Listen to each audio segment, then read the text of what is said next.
Okay, good afternoon. Good afternoon. Today is Thursday, July 17th, 2024. We are roll call, black, white, and blue for better relations. I'm here with a few of my friends, and they're going to run this show for us today because I'm running in and out. But I got D Schoon, I got Will, I got JT and Jerry, Mark, Derek, Rich, AC, Jim, and Cheech. And I believe, well, looks like I don't know if y'all assigned people yet, but it look like Rich could do the statement of purpose and Cheech can do the disclaimer if you have not already done it. Well, if you've done it, that's fine. Okay. Um, at this moment, we want to have a moment of silence for those who have transitioned, law enforcement and family members and loved ones.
Thank you so much for that, D. We really appreciate that. We're going to ask that Cheech will give our disclaimer, and then Rich will give us our statement of purpose.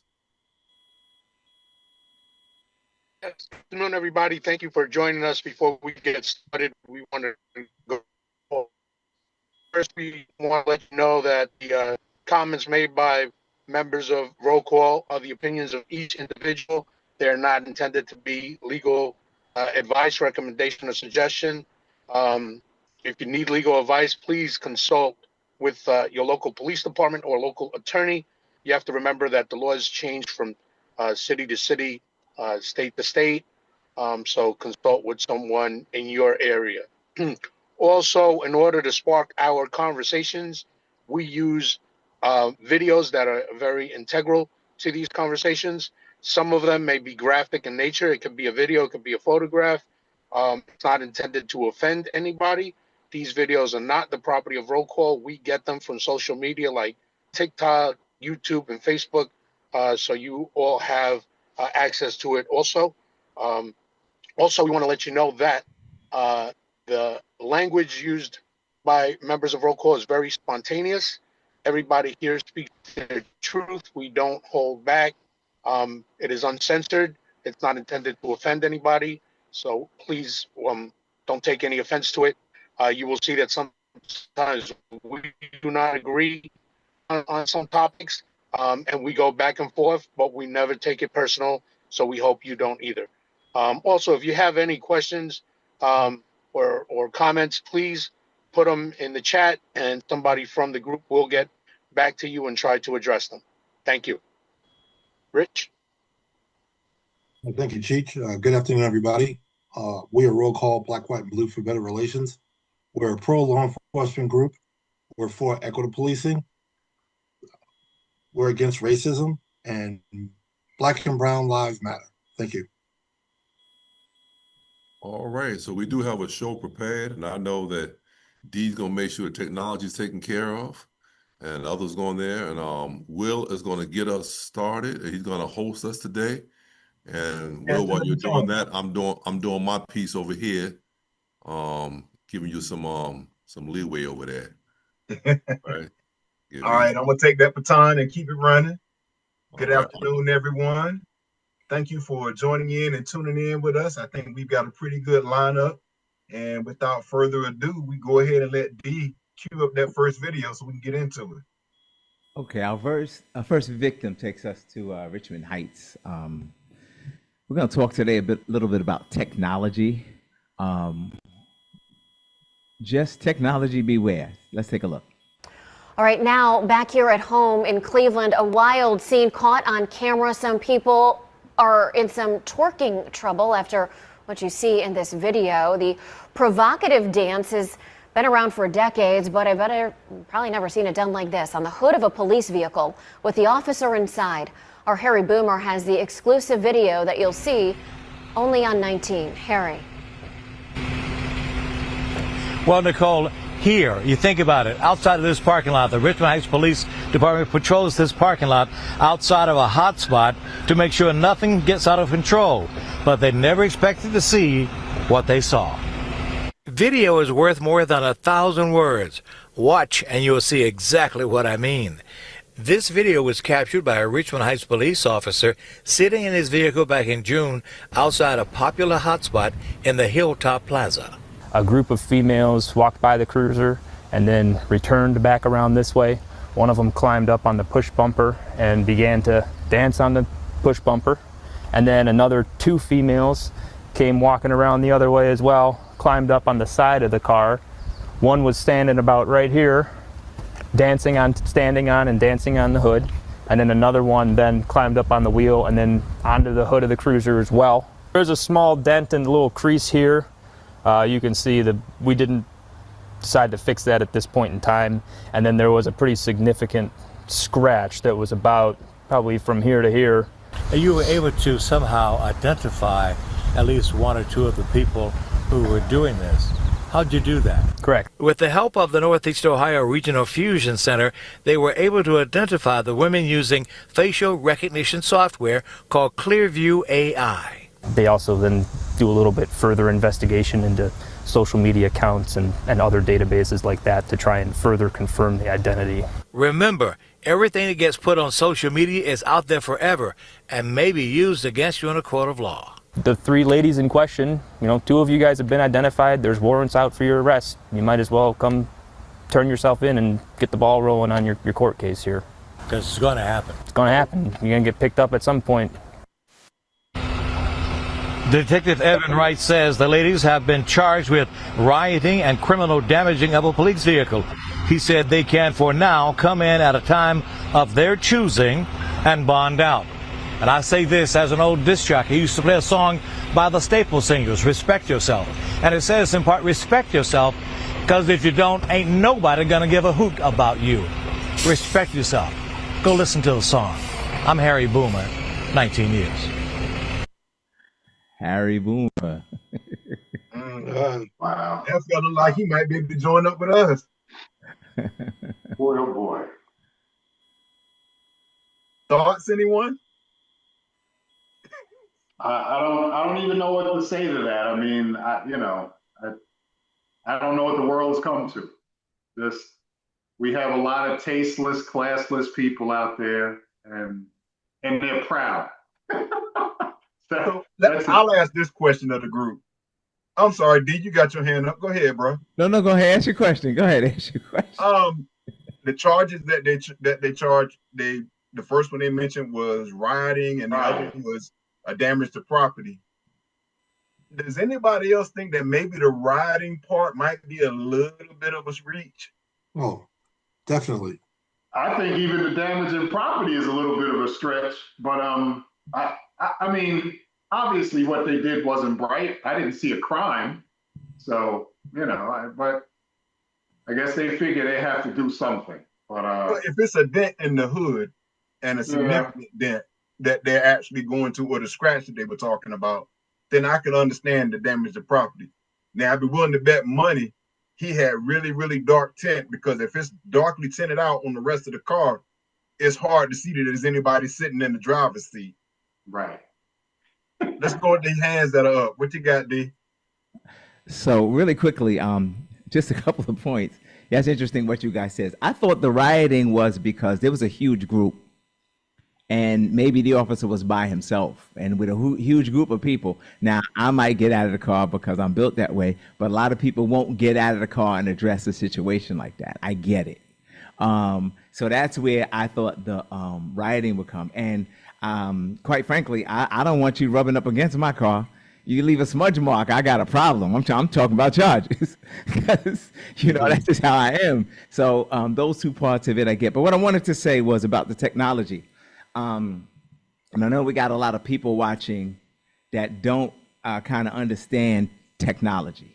Okay, crime as it was should not exist anymore, because there was a shot at you not getting identified, found, and accused of a crime. They just knew it. You had a short percentage of people that actually got caught for the crimes.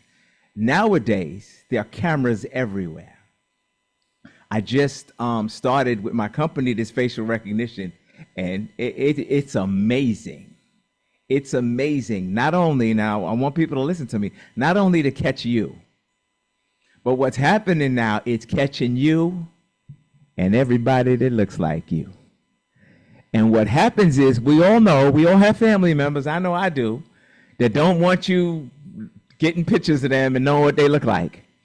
And this facial recognition is getting everyone that looks like you. In essence, a lot of people in your family who don't want to be found, who don't want to be seen, who have done things that they may or may not have gotten away with, that people at one point didn't know about, and now with this technology, this stuff is coming. So what I'm here to say is just really quickly, there's cameras everywhere, photos everywhere, facial recognition everywhere, voice stamps everywhere. You're not getting away with things like you used to. So the mindset is, I'm going to go do this, and if I run down the block and out of the state, they're not going to get me. That's not what it is no more. I'd love to start my career now. I'd probably be the greatest investigator ever, because I actually had to go walk around and figure out what happened. Now you go get the video. You go get the video. You get the digital footprint. You find them on social media. I know everywhere you were. I don't have to ask you where you were. Google lets me know every place you were, how long you were there, when you were there. So I'm saying that to say, nowadays we got to be smart enough. I guess it's job security for police officers. You got to be smart enough if you're a criminal. It's not so easy anymore. Now, D, you're our tech guy, and as useful as this technology is, we also see where people are able to manipulate it, because they're actually utilizing the technology in the entertainment industry. If they can get certain words spoken by an individual and put them together, they can recreate your voice. They can spoof phone numbers and make it look like you're calling someone when you're not. So do you see the technology component expanding? At any time we get something that's a good tool, somebody turns it into a good weapon, is the point that I'm making. Yeah, really quick. I just wanted to, unless somebody else wants to speak to that, I just want to speak to that really quick. It's like when I became a polygraphist, people said you can get away with on a polygraph if you're a good enough liar. And it was how good the investigator is, right? So how good the technology is. I'm going to say a word, geotag. I see Rich shaking his head because he knows what I'm talking about, the geotag. You can fake all of this stuff, and to the naked eye, it looks like Will is saying it. But if I'm smart enough to look into the file, I know, stay with me, not only what's been modified, when it's been modified, who modified it, and what they did to modify it. So yeah, you can modify it and it's fun and you can watch it and you can see and it looks like this person is saying things. But somebody who is tech savvy, and I'm not that tech savvy, but I know I got somebody in my office that's so tech savvy that they will find these little things and I'll say, how do you know that? And I'm not right here. And you can see a little byte and a little bit. Those of us that used to do computers back when it was Pascal and COBOL, you know what I'm talking about. With the bytes and the bits and those little things, you can tell when it's been modified. I just wanted to say that. All right. I think the order goes Rich, Jim, AC, and JT. Is that right? Yep. Rich, it's on you. Okay. Yeah, for parents that are on here that have teenagers, you got to talk to them and advise them that, the little stupid things they're doing for likes can get them in trouble. The pranks that you watch kids do, them twerking on the hood of a police car to get likes, and then they post a little video on the social media platforms to get likes. The most outlandish thing that you do is going to gain more people looking at it and sharing it. So the parents are going to talk to your kids and advise them to not engage in activity that can be criminal or even the pranks that can get themselves in trouble or get somebody hurt. I think that's and this is probably what we had here. You probably had somebody videotaping their actions on the hood of the police car and thought that was funny and cute and the whole nine, but it's not. And like Dee said, they can find out who you are. And then once again, you're giving the evidence when you're posting it. So that's the confirmation. Once they figure out who you are and they go to your social media, and then there's your video of you actually doing what the crime is. So your parents, talk to your kids and just advise them what not to do, and don't worry about the likes. Keep yourself out of trouble. That's all I got. All right. Jim, I think you're up. Is that the order? Yeah. Yes. Yeah. Yeah, this is off the topic, but I just got this ping here from Trump Justice Department seeks 1 day in prison for ex-officer in the Breonna Taylor case. Remember the guy that fired blindly into the house? Trump's department says give him 1 day for it. Just a side note. Yeah, I don't know what state that took place in, but certainly in New York, that's not riot. And personally, just looking at it, it could fall under a discon in New York, doing something like that and creating a crowd. But to be honest with you, me personally, if she didn't damage my PD, I wouldn't have done anything. I would have laughed it off and said, what knuckleheads, and driven away. That's me. I'm sure other guys would have different opinions, but I hate to say it. I mean, I think they were being knuckleheads, but they were fooling around. They were probably drunk as could be and just messing around. I'm not saying obviously you can't damage a police car, but other than that, really, what did they do? Well, what did they do? That's all. That's my opinion. And Jim, I think a lot of us are kind of that mindset, but having all of us with law enforcement background, we know how this plays out. That car is his office, his responsibility. He shows back up at roll call or whatever, and supervisor sees a scratch or sees a dent and asks for an explanation. The officer gives it to him. He said, you didn't report this, you didn't put this in the report, damage the property, not to mention the periodic review of body cam footage. That's why, Will, I said other than the damage. Yeah. Damage, I would just, to me, that's a walk away. Yeah, totally. AC? Good evening, or good afternoon, everyone. They says Richmond? Yeah. So you guys might see those ladies in a couple of weeks. No, I got a feeling I know what AC thinking about. No, I have to agree with Jim.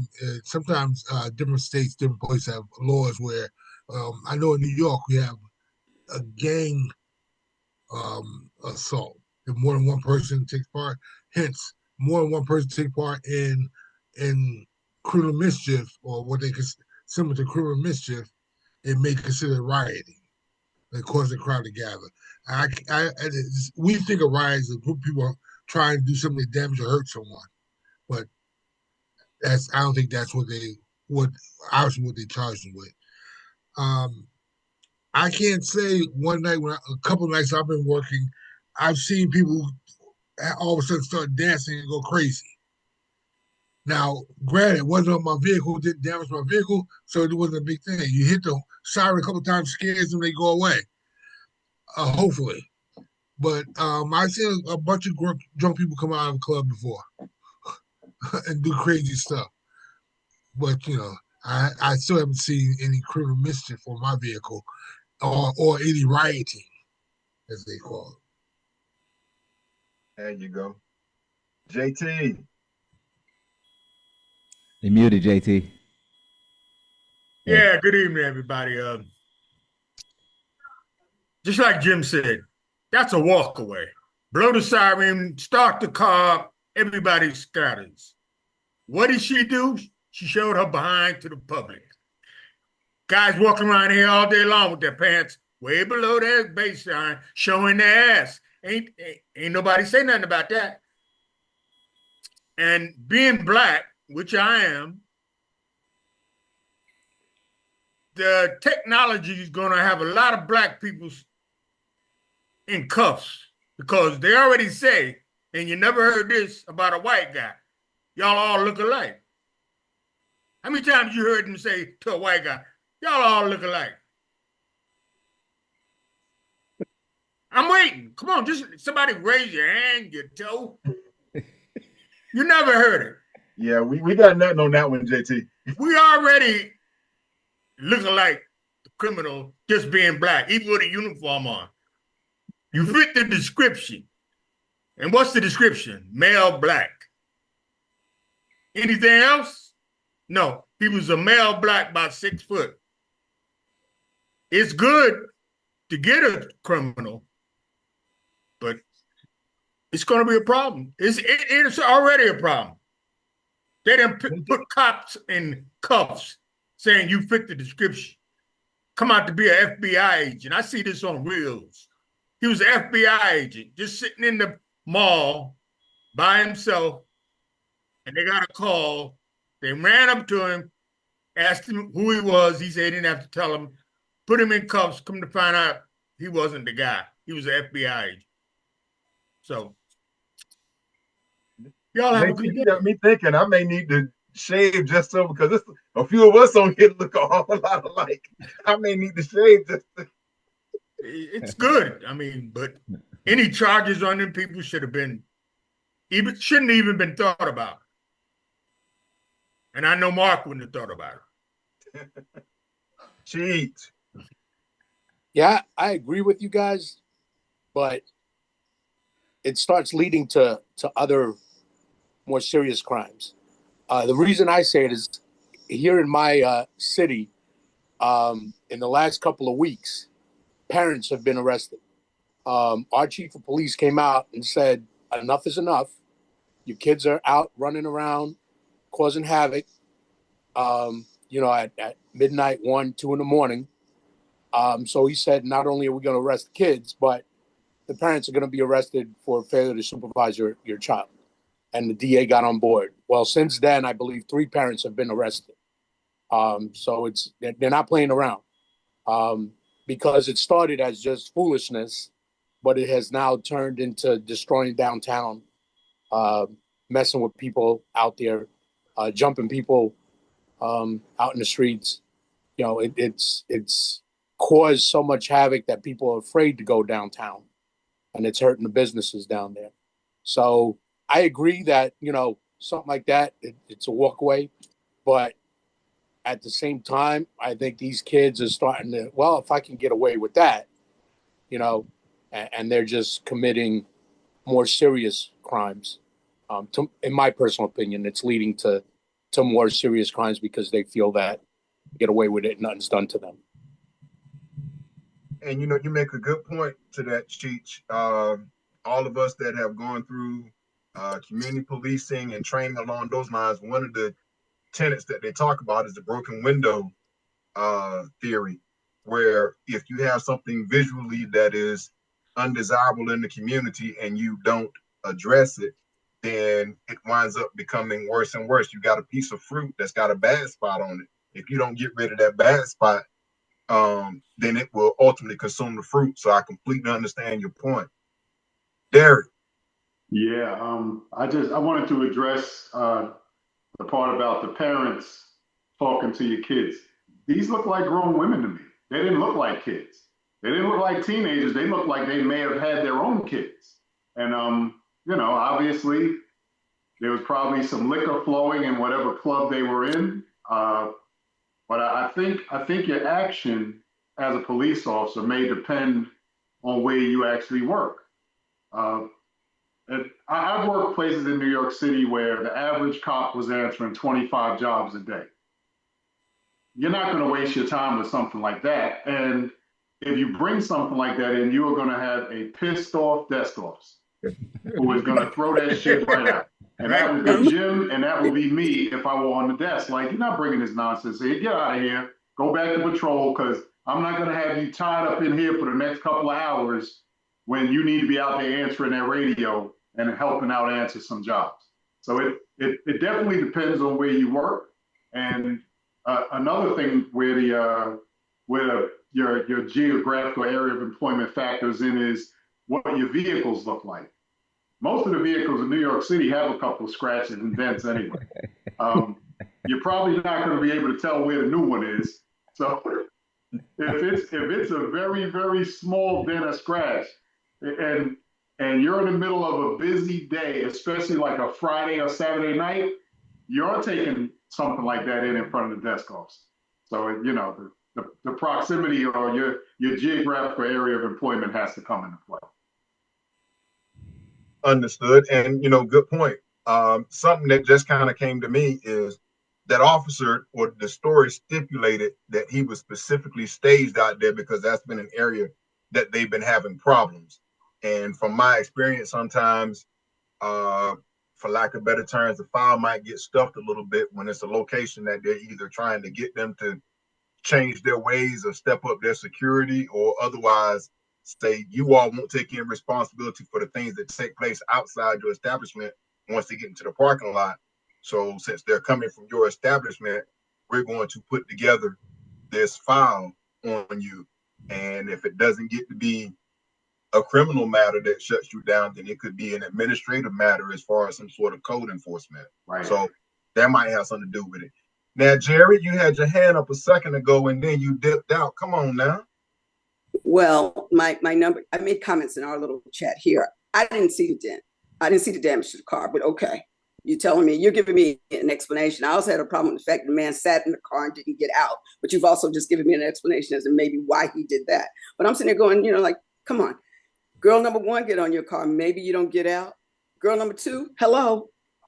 Why is he just sitting in his car? But like you said, they try to entrap somebody. You already told me they setting something up maybe for the business. I got you. Because I'm looking at it going, this is too much to do about nothing. I mean, girls acting stupid, yes. But seriously? I took it down because you gave me reasons. You explained it to me. Okay. Thank you. I'm going to hit some of these comments real quick. Obviously, the salutations from some of our members. Mr. Coleman, one of our regulars, to the group, especially Jim.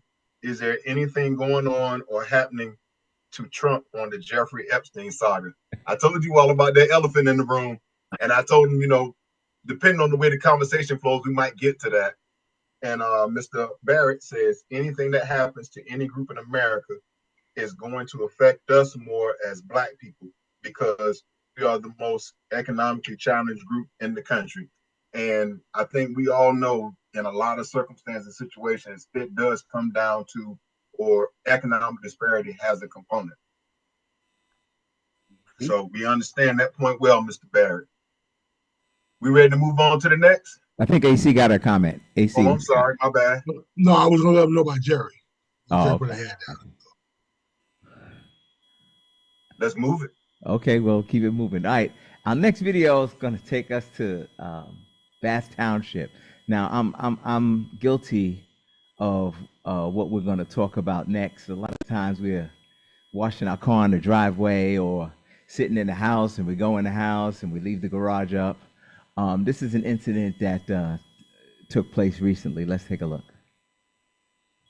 This may be graphic video in nature. Beating on us in here. I have no idea who he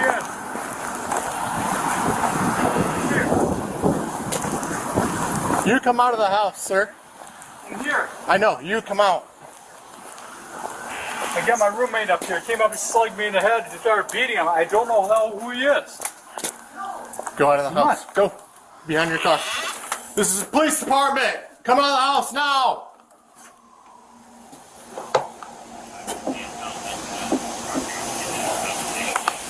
I'm on scene. I'm trying to call him out of the house. Sir, I'm going to ask you to go back by my car again, please. I think he's high.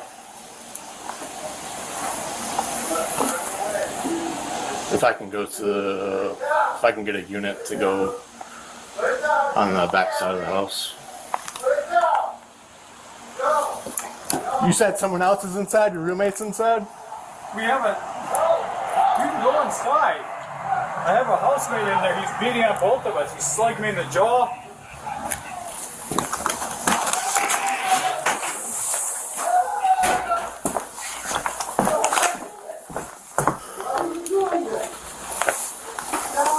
Police department! He's stabbing me.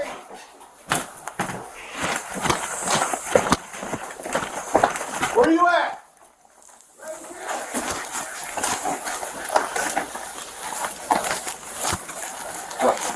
Yep.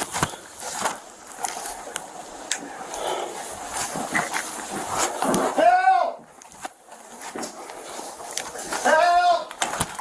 Oh, get out, get out, get out. Help! My roommate, get out. Help!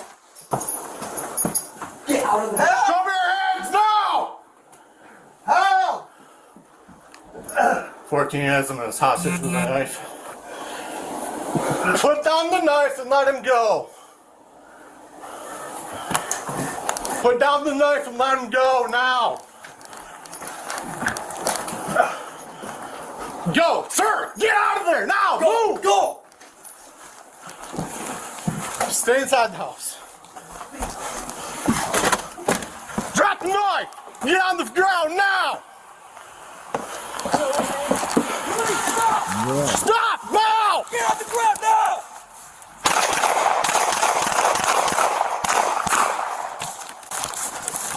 Central shots fired.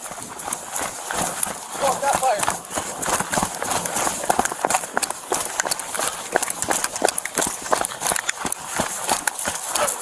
Get on your knees now! Now! Put the knife down!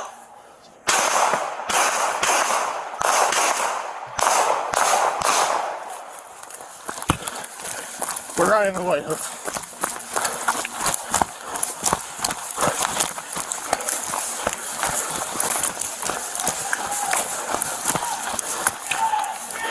Watch my blue lit. In the garage! Come on, sir, get out! Central, we're at 6535.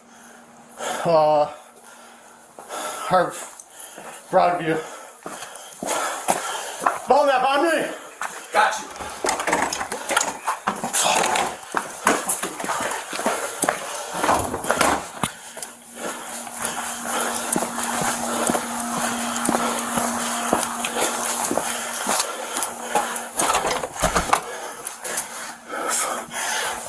We gotta get in.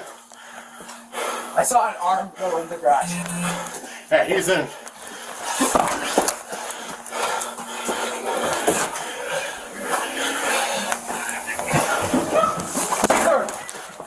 Police! Police department!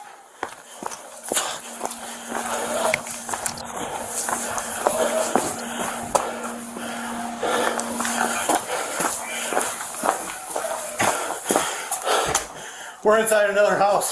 Start SOT.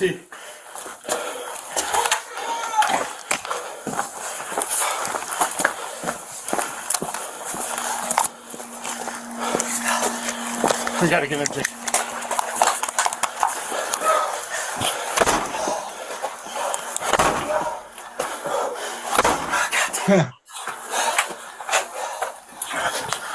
What road are we on?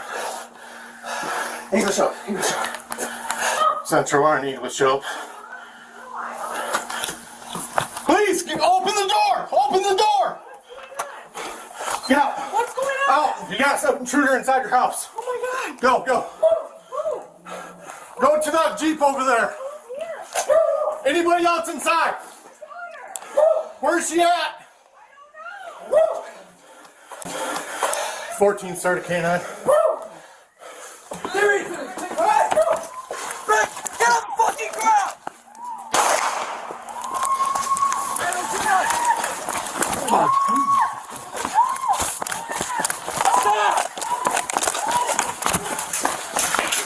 Get on the fucking ground now! Put your hands behind your back! Put your hands behind your back! Put your hands behind your fucking back!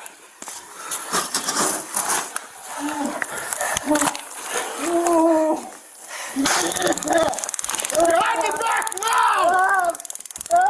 Get your hand behind your back! Then do it! Now! Other hand!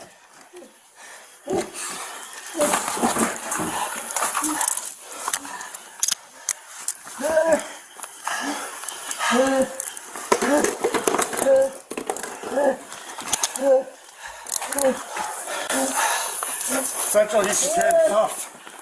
Taser deploy EMS. He's been shot. Where's the knife? Where's the knife? Where's the knife? Is that with it? Where is it? For the house to the east of our last.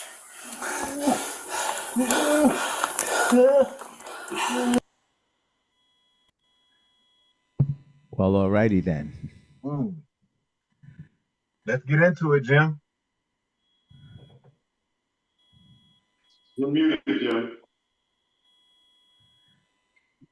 The only thing, I'm not gonna make too many comments about it. The only thing that jumped out at me very quickly was much too much shooting going on there.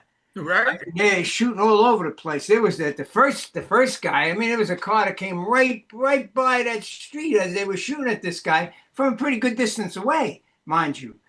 I mean, all right, he has a knife. I get that, but he's not attacking you. He's running from you, and you just start opening up fire. And like I said, that car came right by, and then then he was running towards a house, and you're emptying your gun at his direction with a house in the background.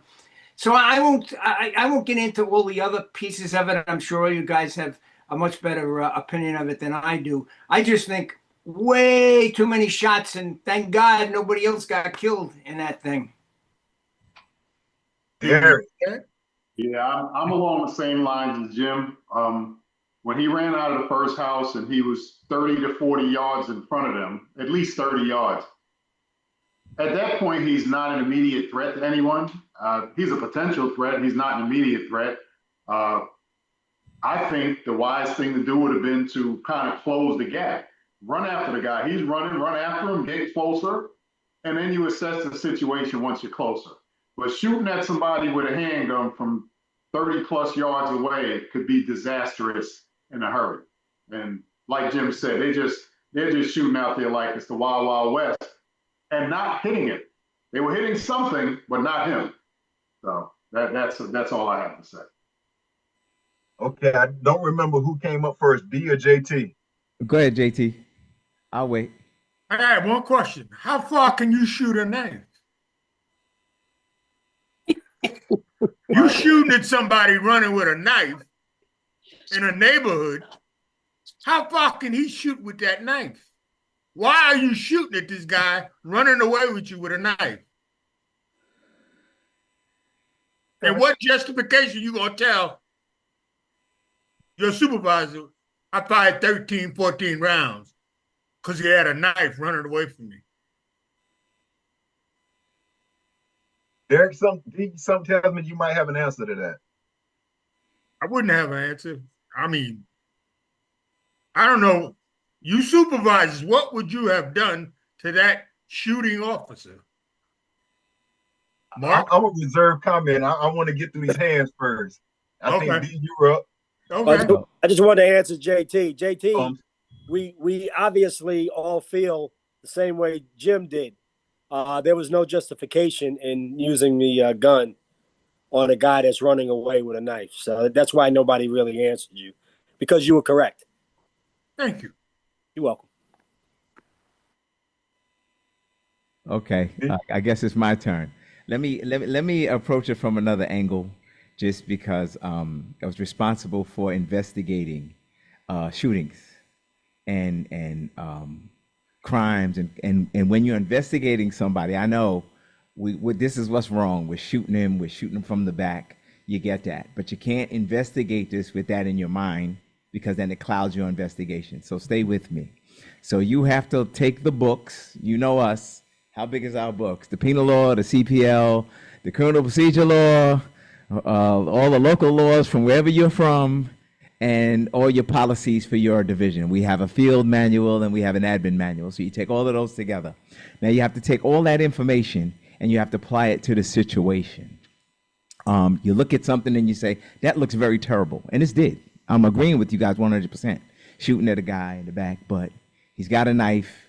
He just stabbed a guy. It's a different situation than just shooting a guy in the back. Stay with me for a minute. I wouldn't have shot. I'm going to tell you, not that far away. Just not in my DNA. But when you're investigating it, you got to look at that first incident, and now you apply it. He's going into houses. Now you got exigent circumstances. You guys know that term.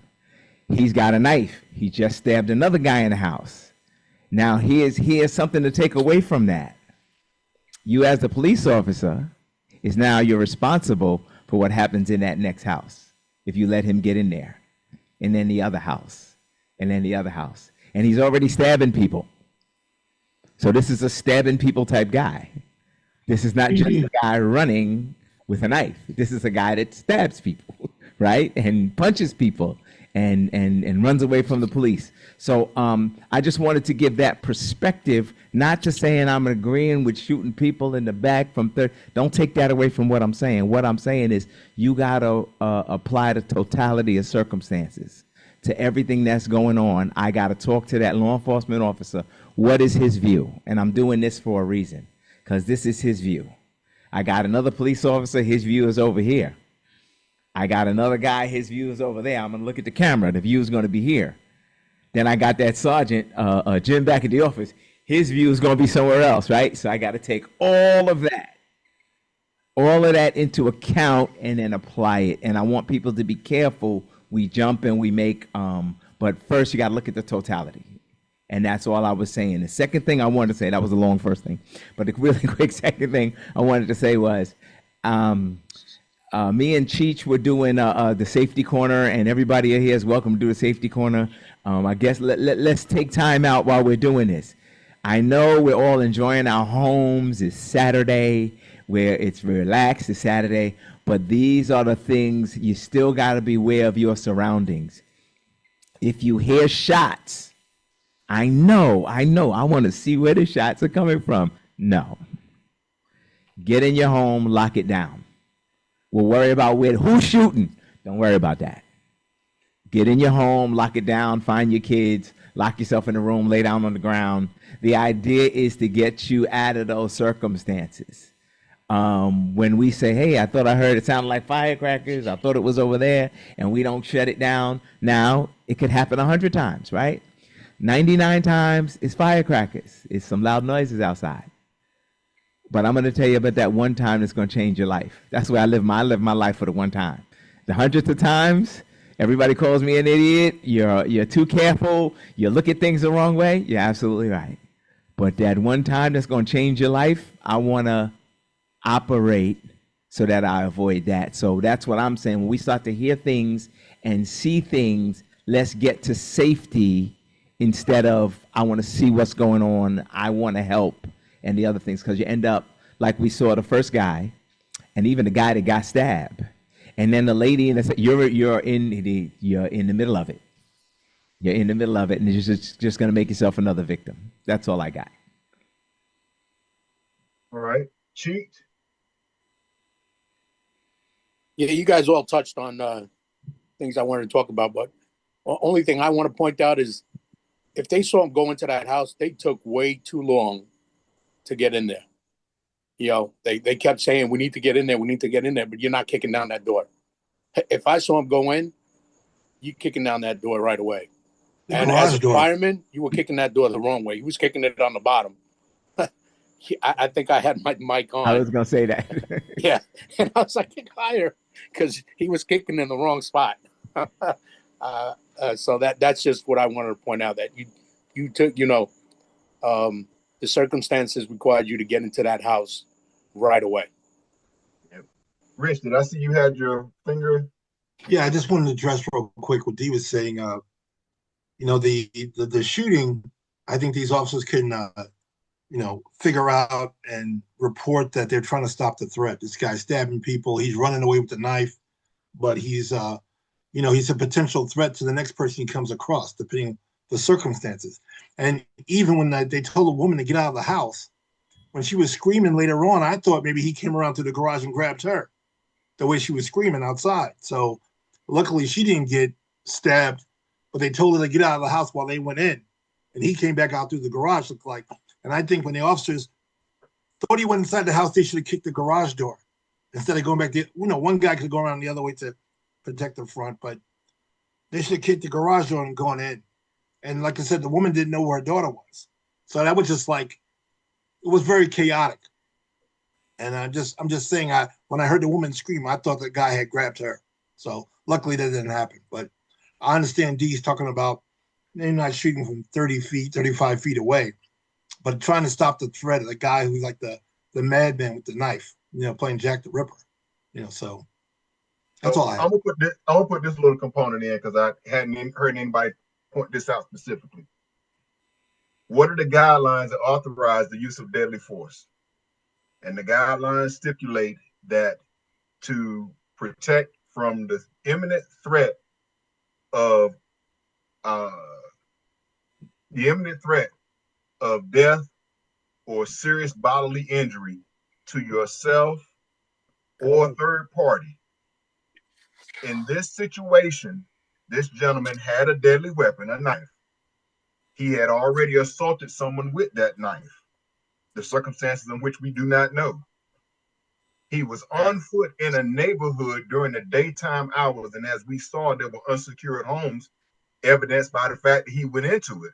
I don't know if anyone noticed, but that garage in the home that he went into, if you notice, there were two metal support arms that looked like handicap arms. So my thought was the people that might have been in that house might have been elderly. I realized that would just be another factor along with it, but them being elderly might have made them even more vulnerable. So now the point for me is when the officer first came out behind him and the guy was down on the ground, he appeared to be much, much, much closer. To me, it looked to be no more than maybe 15, 20 feet away, which for us is well within the range of where we qualify with and train with. I can't understand once they started shooting and he got so much distance, why they didn't shoot him the minute his pinky toe twitched to take off running. Because you already had a deadly threat and he was trying to flee in a neighborhood. There was an imminent threat for him to continue. It would have been a different story if he'd have been in a car or if he'd have been demonstrating that he was trying to run away rather than run to another occupied residence. But as long as he was going into potentially occupied residence, you had an imminent threat, deadly threat that you had to meet with deadly force. AC, I think you were up next. Jim has a finger. I'm sorry, who? Jim? Okay. You're on mute, Jim. There you go. Okay, I just wanted to respond to that, Will. The case on Tennessee v. Garner was, and in this, just putting all the pieces together, and the main thing that you were talking about is imminent threat. And I do believe that within the guidelines of that whole scenario we saw, when he was heading into the house or he was in the house, you absolutely had an imminent threat. But I will go back to the original. Yes, he did cut a guy. Yes, he did beat up his roommate. And now he's running away with a knife. I don't see the imminent threat under Tennessee v. Garner that would justify that shooting in the big picture. Further on down, when, like you say, he went into the house and all that, now you've got a whole different scenario at play. But I still go back to the original firing at a guy running away with a knife. Even though he has cut a guy, that doesn't make him an imminent threat to the cop or anybody else. And you can't say, because Tennessee v. Garner, by the way, won't allow you to say, well, there could be somebody walking by. No. There has to be an imminent threat, not a could be. So anyway, I just wanted to throw that in there. Go ahead. About the shootings. First of all, I may make this analogy make sense if possible. I had now authors on he understand this. Had a coach that would say, "Know your personnel. Don't throw the ball to people who can't handle the ball." in that scenario, in this scenario, don't do things you don't do well. I don't know how well they shoot at the range, but you don't take 40-yard shots somewhere running away in public with adrenaline going. I'm not a fast runner. I know it's better for me to get close, try to get close to him than take a shot from way down there. I was at the range Tuesday. I wouldn't have tried that at the range with adrenaline going. You know, it's just a shot that's not helpful. You might hit him. Say you hit him in the backpack and knock him down with your second and third shot. But what about the other 17? Like Derek said, they're going to hit something. All bullets hit something. It can be the ground or a wall or somebody's bedroom. All bullets hit something. It's not worth the risk. And then again, until you're in another house with somebody else, it's not an imminent danger. It's a great possibility that he may hurt somebody else, but at that time you're making that shot, it's not really imminent at that time. I didn't think so. The shot selection, spot on. Spot as far as the distance that they had between them and the suspect, without a doubt.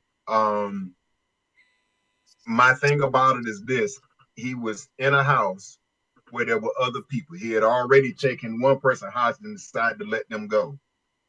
And now he's in the house. And I understand what you all are saying, the possibility, but you look at the totality of circumstances, and thankfully this didn't happen. But given the behavior that you already after him, and he is now in the house with other vulnerable potential victims. And I understand when he's in the house. I'm talking about when he's running away. But I'm saying he's got the basketball court. That house. But on the other side of the basketball court, you can't say, "Oh, he's going to be in another house soon." But the direction he was running was to another house, which is also the direction of your bullets. Yep, agreed. And like I said, the choice of shot selection totally on point. I get that, but I won't beat that to death because we got another hand up. JT, what are your thoughts? I thought we don't know if he is a suspect or a victim.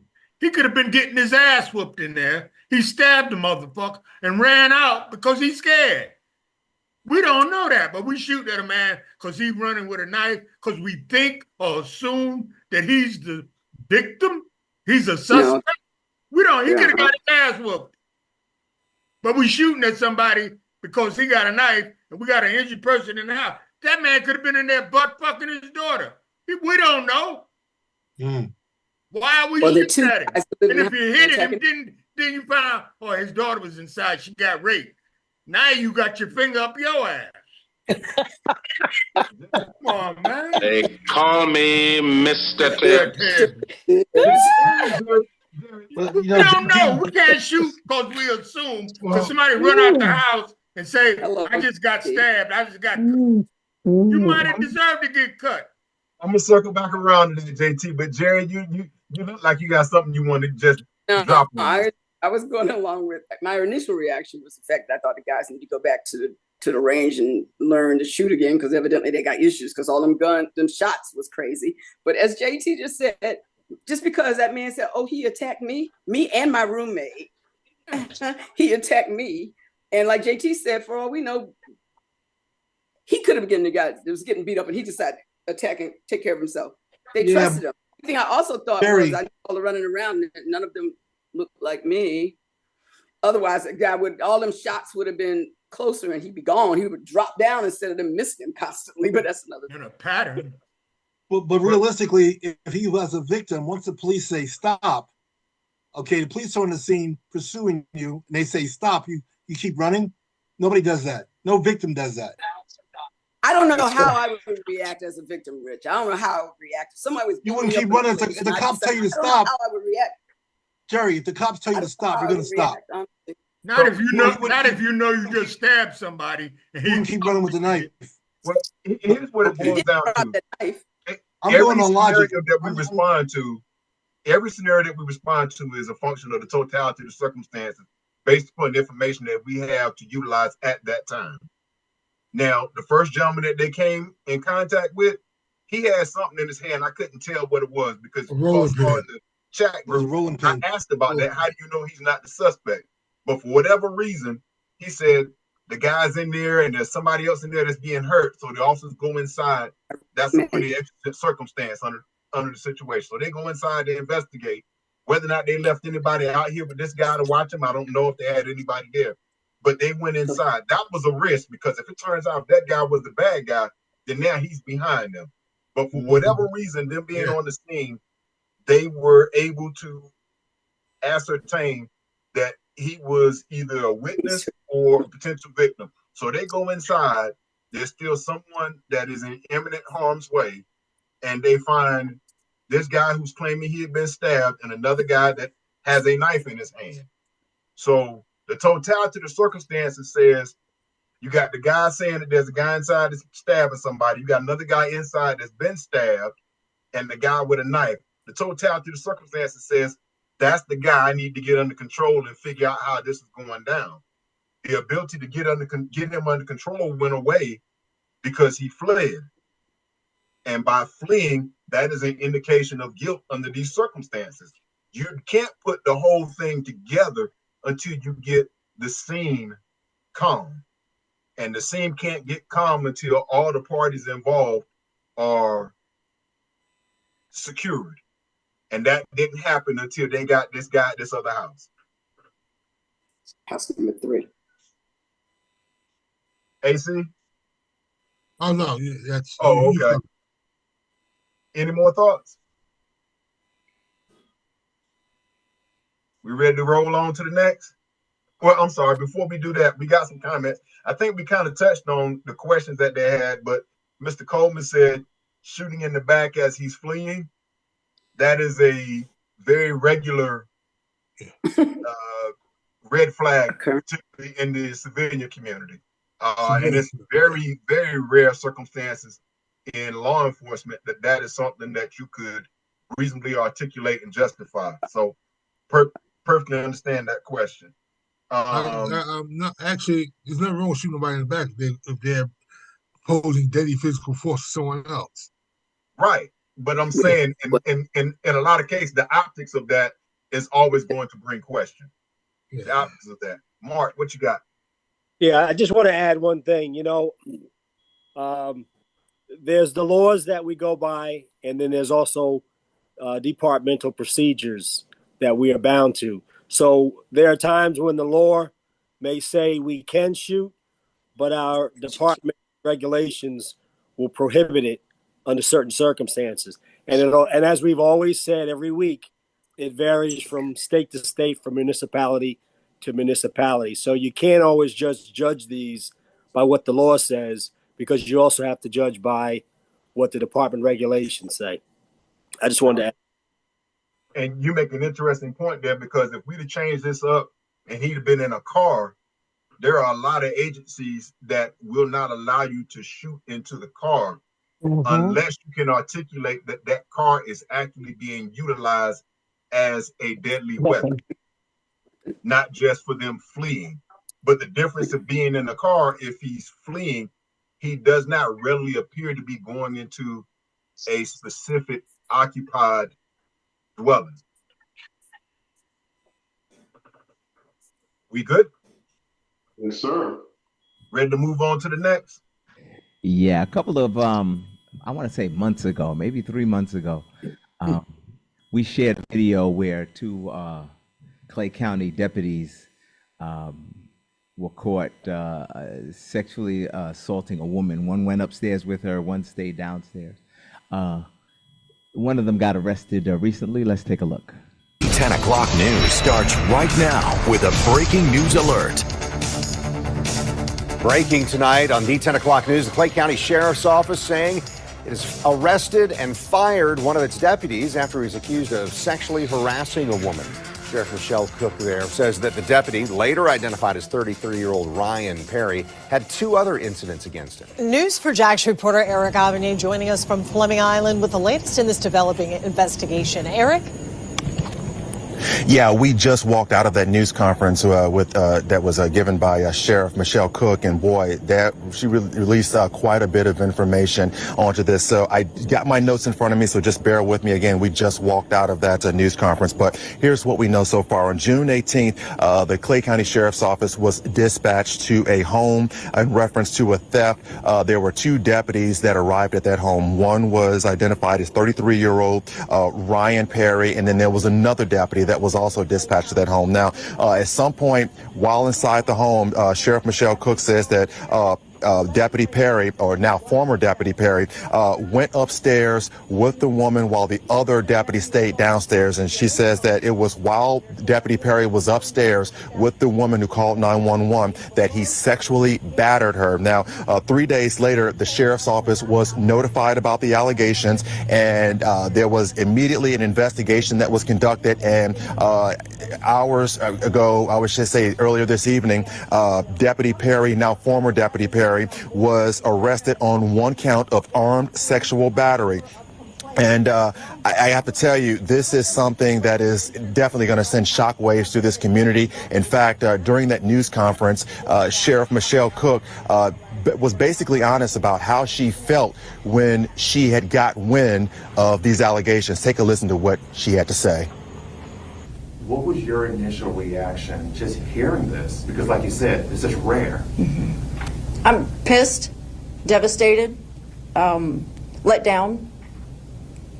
You know, we're here to protect and serve our community, not victimize them. Now, Deputy Perry had 2 more complaints that were investigated against him. These were previous complaints. To our knowledge, according to the sheriff, none of those complaints were sexual in nature or anything closely related to the allegations that he is facing now. He has been with the sheriff's office since 2018. And one other note, Sheriff Cook wants others, women who are out there who are watching this live report, who are going to see it on our station or see it online. She wants those women to come forward if they have had any similar occurrences or incidents of this nature while that deputy was on patrol. Reporting live in Fleming Island, Eric Avanier, Channel 4, the local station. Well, today in Louisiana, 4. Boy. It ain't like there's a whole lot that can be said about that. Right. Go ahead, D. All right, let me just say this. Just so you understand from a law enforcement perspective, you have a responsibility to the public. We understand people in all types of situations when we're involved. None ever, very rarely good. That's when we show up, usually when the bad stuff happens. And you have to, as a law enforcement officer, be hyper sensitive to anything going on, anything that might be construed a certain way. I've been accused of being so far in the other way. Absolutely not. We're gonna get the ambulance out here. Is there a female working? Nah. Go upstairs. Let's call your mother. We'll get her down here. We're not going anywhere. We're not doing anything because people are going through things, and anything can be misconstrued. to be something else. So you as a law enforcement officer have to be hypersensitive. So when I look at this and I listen to this, 2 officers take her to a house, that would never happen. Absolutely not. Not on my watch. Absolutely not. Me and Will are working. I don't care. He's a lieutenant. I'm getting fired that night. We are not going to the house with this young lady. You want to go upstairs? You're not going upstairs with this young lady. We're going to be wrestling on the sidewalk. It's just what it is. You got to be so hypersensitive. So when something like this happens, that has to do with the officer. That's I don't want to say bad because I'm an adult. That's a not good officer. That officer has some problems. His partner has some problems. Those type of things should never happen with one officer. Definitely shouldn't happen with 2. And I think just if we have an opportunity to speak to any law enforcement officers and they're watching and they're working, when you're in uniform, there's certain things that you cannot do.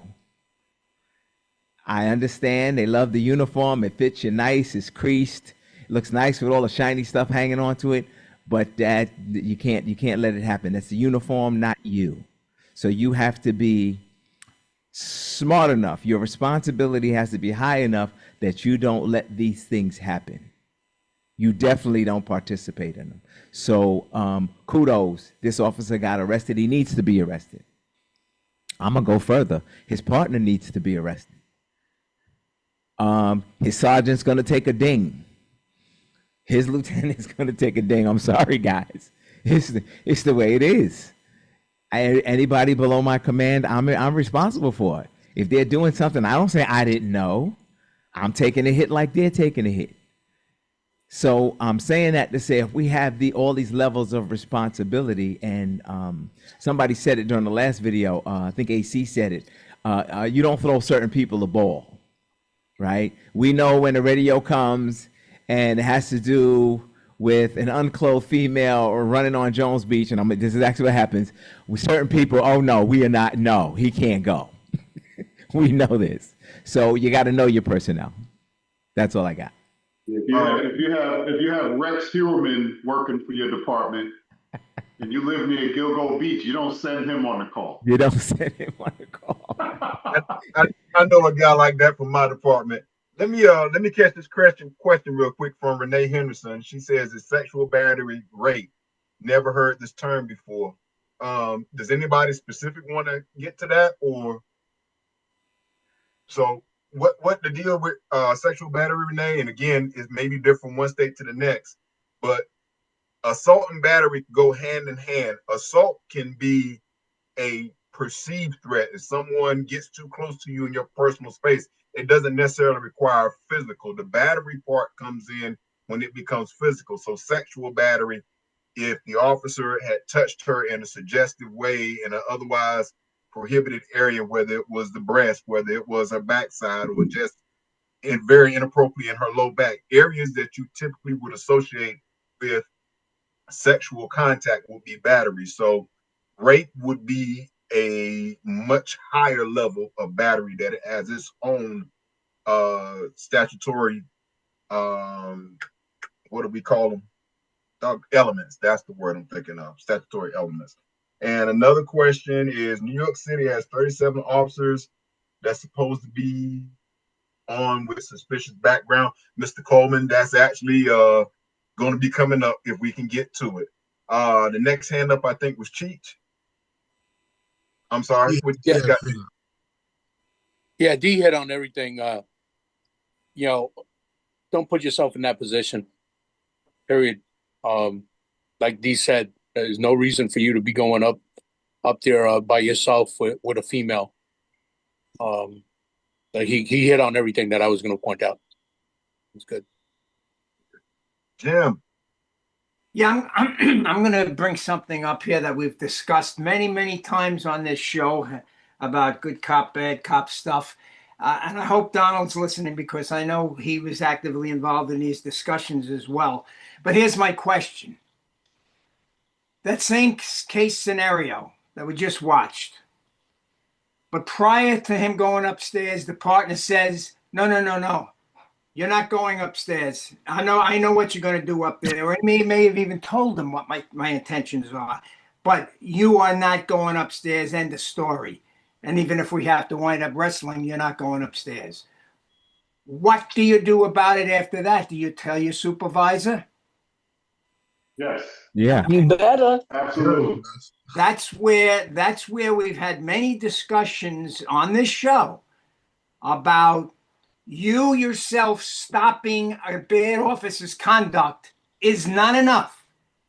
Because if it's not reported and that bad officer doesn't get thrown off this job, he's going to do it again with a different officer. Yep. So that blue wall has got to crumble. And far too often, officers say, well, look, I'm not going to rat anybody out. He's not going to do it on my watch. Not good enough, guys. Not good enough. That's all I got to say. And Jim, and and to add to that, the sad part about it all is you have some bosses who will then turn around and say, CJ is a ratter. Be careful when you work with them. Absolutely, CJ. That goes right up to the chief of police. Yep. All the way up the line. Yep. Yep. And you make so you're damned if you do and damned if you don't. Yeah. I was one of the guys that would tell a supervisor, and I gave less than a shit if someone liked it. I did not care. You can call me a rat. You can call me whatever. You can meet me by my locker at the end of my shift. We can handle it. But I'm with you, Derek. Yeah, and I've told supervisors several times where I've had dudes do things that were offhanded, and they knew they were offhanded. And if you do it in front of me, I'm going to let the supervisor know. And I'm going to let you know I'm letting the supervisor know. Trump thought he could humiliate Congresswoman Jasmine Crockett. No one. At the end of the day, I used to tell my chief I had to answer to a higher authority than him. Mm-hmm. So I didn't care. Yeah. One of the things that bothers me is we have all come across bad police officers. If you're a police officer, you've seen bad police officers. And when I say a bad police officer, their intent is to do bad things to harm people. But we've also seen some police officers that have been bad people. And those are the ones that really need to go. And if I feel like you're a bad person, you do something in front of me, it's not going to be a secret. Not at all. I need to say what I would do? I tell you what, AC, let's get Cheech's hand, and then we are going to be waiting to hear what you would say. But Cheech, let's get Cheech's hand. I just wanted to make a comment, and it's my own personal opinion on Jim. I agree with what you said that blue wall needs to crumble, but I think there's two types of blue wall, and people don't understand. The blue wall also, to me, is camaraderie, is knowing that what type of work we do, that only we know what we go through and what you do and see every day. But then there's the blue wall of silence, and that's the one that needs to crumble. That's the one that lets bad officers continue, and that I don't agree with. So I do agree in that blue wall crumbling, but I think there's also a blue wall of camaraderie, and it's two different things. I appreciate that clarification, Cheech, and I know our audience does too. AC, I want to know what's under that cap, brother. Oh. You're on mute. You're on mute. You talking to me or JT? JT. Oh, was that JT that said that a minute ago? Yeah, JT. Yeah, JT. Okay, let us know what's behind them glasses. I want what's under here, Mr. Magoo. Tell us how you really feel. We all know right from wrong. You do wrong in front of me, I don't give a shit. Blue wall, black wall, white wall. I'm going to tell. You're not going to jeopardize my job that I've prayed for years. It was either that or a baseball player. So I got the baseball. I got the police job.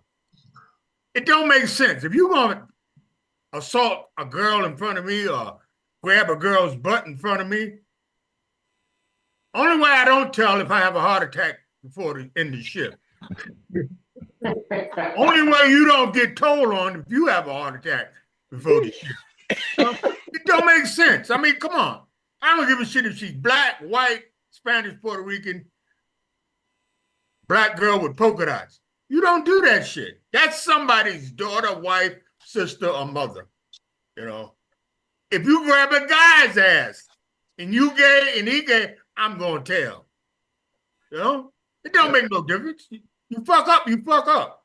Because if I fuck up, I know the chief gonna hear about it. Simple. Absolutely. Simple. Absolutely. And I think all of us are on the same page. The job is hard enough as it is with the stigmas that come with it. Exactly. And the overwhelming good stuff that we do doesn't get highlighted the way the bad stuff does. So we certainly have to step up and speak out when the behavior that we see from our fellow officers does not hold to the standard that we expect. Okay, y'all, we're coming close to the end of our time. We're at almost the bottom of the hour, but D, you got your hand up, and you're our tech guy, so get it in. All right, I just wanted to give Renee a little more context to the battery part of it. If you remember whence it was, we don't say the R word. We don't say that word. It drives the algorithm crazy. We'll get shut down, so we don't want to do that. So, but short of that, meaning the R word, there are certain levels of things that you do that are illegal. It used to be you can, if it wasn't that, then nothing happened. But now there are certain levels of things you can do that might lead up to that. That if you do them and it doesn't get to the final act, if you will, that's where battery is. That's where the crimes are. Just to give it a little context. So, you know, touching and other things that you might do are still crimes. It's not, well, he didn't go all the way, so it's okay. No, it's not. It's still against the law. And that's what the battery is. So just wanted to be clear with that. So she understood it's just levels. So no longer is it just one thing and you wash your hands of it if that thing didn't happen. It's a lot of things that lead up to that. That are illegal and in the law are specific. They're very specific. So that's the reason for the wording, because it's specific to the law, something that he violated, something that he did, short of whatever that other thing was, is what he got arrested for. And that being an affirmative action. It wasn't just thinking or talking, it was an affirmative action. Okay. I think she's still confused. Can we say SA instead of the R word? Yeah, you can say SA. Don't say that. Yeah, say SA. That's good. SA. Yeah, any of the words, the M word, the K word, all of those words drive the algorithm and they'll shut you down. So and when we say SA, we're not talking about Hispanics and that sort of thing. That's not what we're doing. Yeah, we're talking. Oh, and you gotta say unalive. Unalive. There you go. Okay. Mark, you got your hand up. Yeah, I'm agreeing with what D said in his explanation. In the laws, there are more general terms, more broad terms, and battery tends to be one of them. It's basically just any physical contact that's intentional. So if, say, for instance, it was unintentional, then that would not be illegal. But any type of contact against that person that's intentional and causes any type of damage, that's what's considered battery. And this is the charge of sexual battery, right? Yeah. And for the men officers, don't be tempted That's not by the body. That's not temptation. It's all fake, JP. Temptation is when they say, you want to feel it, don't you? You want to touch it, don't you? Then you touch it. Uh-oh. We're going to get canceled. Come on now. Yeah. Tell the truth. Tell the truth. Okay. We can't use that 3-letter word that starts with an S. We can't use that 4-letter word that starts with the R. And we can't use that 3-letter word that starts with the K. Right. So we have to go with unalive, SA, unalive, and let's see, what was it? It's a lot to remember. Whole nother language. Oh boy. But listen, Renee came back with another comment. She says, as a civilian member, I knew who I could trust. Donald, Derek, and Jamal. Many I knew I couldn't. And Eric Jones says, have a great weekend. Be safe. You all will come to the bottom of the hour and the end of our hour and a half session. I don't think we got time to go into another video, but we do have about 5 minutes to properly close out. D, you got something for us? Yeah, really quick. We haven't done our let me get my button. Pocket. Yep. Pocket. Wow. So let's take a look. This is a little video that I had kept. I thought it was kind of cute, and it's Jim's favorite guy that opens up. So let's take a look. Trump thought he could humiliate Congresswoman Jasmine Crockett. No one realized that Crockett had made him a laughingstock with just one sentence. Recently, Crockett publicly pointed out that Trump spent $26 million on golf during his tenure. Trump quickly hit back at Crockett on NBC's Meet the Press. Trump mocked her for her low IQ and accused Crockett of disrespecting him. These words are Trump's common and boring insults, and they are nothing new. However, Crockett did not stop there and immediately launched a fierce attack on Trump and gave him a new nickname, Five-Dimensional President. This title caused a heated discussion on the internet, and people believed that these 4 words fit Trump's image very well and were simply a true portrayal of him. Crockett even ridiculed Trump for not having an honorary doctorate. At this point, Trump, who humiliated her, became the completely defeated party. In fact, this is not the first time Crockett has criticized Trump's golf hobby. As early as the 2024 hearing, Crockett criticized Trump for spending too much on golf. Whose point of view do you support more? Jasmine. I'm gonna go into this real quick because we had the comment earlier from Mr. Coleman. I'm sorry, from Mr. Barrett. It was Mr. Coleman. I'm sorry about the whole Epstein thing. And the simple question is this: I forget which committee it was, but it was a subcommittee within one of the legislative branches, and it only has like I think 10 or I think it's about 15 members in it. And a resolution was put forward by one of the Democratic members for a vote within the committee to compel the DOJ and the president to release findings of the Epstein investigation. And of course, the names and the list and that sort of thing that all of us know exist. And all of the Republican members, of which it were the majority, with the exception of one, but they had the majority, and they voted not to compel them to, or voted not to send it to a full vote within whichever chamber to compel those 2 components to release that information. Now, I don't know about you all, but this is what that tells me. The people that they expect to see in that or know that are in there aren't liberals, aren't Democrats, no matter how they were trying to paint them. They are people that are like them, of a conservative background, and are lockstep with this whole MAGA movement. They are tail tucked, tickling their nose with the tip scared. You know, when Biden was president, they decided to make a whole to-do about this Epstein list because they didn't think it was going to go anywhere. So they got their MAGA crew all riled up about this thing. And then Trump becomes president, and he knows that he's right on the list. He knows there's pictures of him with young girls. He knows that.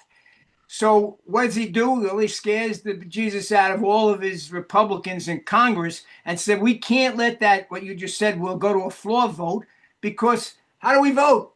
We vote to do it. Trump will be mad at us. We lose our seat. We vote not to do it. The people look at us as we don't want to, out pedophiles. So let's not put it up to a vote. This way we're safe. No. Trump is already pushing the scenario that Obama wrote the thing. He's already pushing the scenario that when this comes out, which he knows eventually it will, his name will be there. And what is he going to say? They put my name on the list. It's another Russia hoax. And half his maggots are going to believe it. And the other half will just scratch their head and say, so what? Oh, well. Yeah, he actually started to prep America for this when he was asked, before he was president again the second time, he was asked, will you release the JFK file will you release the Martin Luther King file? Will you release the Epstein file? And he said, well, the Epstein file, not so much, because there's a lot of false stuff in there, and you don't want people to be hurt by false stuff. But this is the same list that Pam Bondi said was on her desk back in February. She said it was on her desk waiting to be reviewed. Then Trump comes out and says, Obama created this list, and now the list doesn't exist. So the list that Obama created that was on Pam Bondi's desk waiting to be reviewed doesn't exist. It's incredible. He blamed Obama. Comey, I mean, the FBI, Christopher Wray, Biden. I mean, it's just the classic playbook of him defaulting to the Democrats did it to him. It's all a hoax. So when you find out my name is on it, you'll know it's bogus. Why are we still talking about Epstein, a pedophile? Let's forget about that. Let's talk about Rosie O'Donnell living in another country. That's more important. That's the same thing they did after January 6th. Remember? Everybody, all the Republicans were they jumping ship after January 6th. 2 days later, they were all, let's move on. Let's move on. Yeah. But here's what's interesting. Those very same group of individuals tried to categorize liberals and Democrats as being pedophilia and that sort of thing on the basis of their support for the LGBTQ community. And what you always say, people who are always guilty of something are always going to accuse their opponent of doing what they are doing. Yep. If I could say a final word on that, Will, I don't care who's on that list. Who's ever on that list should be exposed. I don't care what party they're from. I don't care who they are. They're on that list. Expose them for what they are. Exactly. Ladies and gentlemen, we've come to the bottom of the hour, and y'all know how we do. We could keep this thing running for a while. But to our audience, as always, we really appreciate you taking the time out your day to join with us. There's a lot of other places you could be. Thank you for sharing that with us, this roll call crew. We're family, and we're inviting you in to be family with us. And of course, we fully expect to be back next week. Dee, you carrying us out with that was the pocket rocket. You carrying us out with a good tip for the day, or? Well, can we get CJ to pray us out? I mean, could you? Hey, before we go, I haven't heard from her in a minute, and I think I need a CJ prayer. Okay. But Chief, you said you got something real quick. No, I was just gonna say, can we make sure that number one video next week be about the 37 officers that were hired? Yeah, we got that. Yeah. Okay. Absolutely. Dee, just know that I love you too. Father, we come before you now, asking you, God, to keep us all under your covering. For those that are represented by each family member here and those that are our listening parties, God, we pray and ask that you keep us throughout the summer, keep us through our traveling journeys as we go on vacation and relax. God, we pray right now that you'll keep all those that are sick, all those that are ailing, those that are bereaved. Oh God, we thank you right now. And we ask you, God, to keep us covered from this week to next week, God. And we'll forever give your name the praise, the glory, and the honor. Amen. Amen.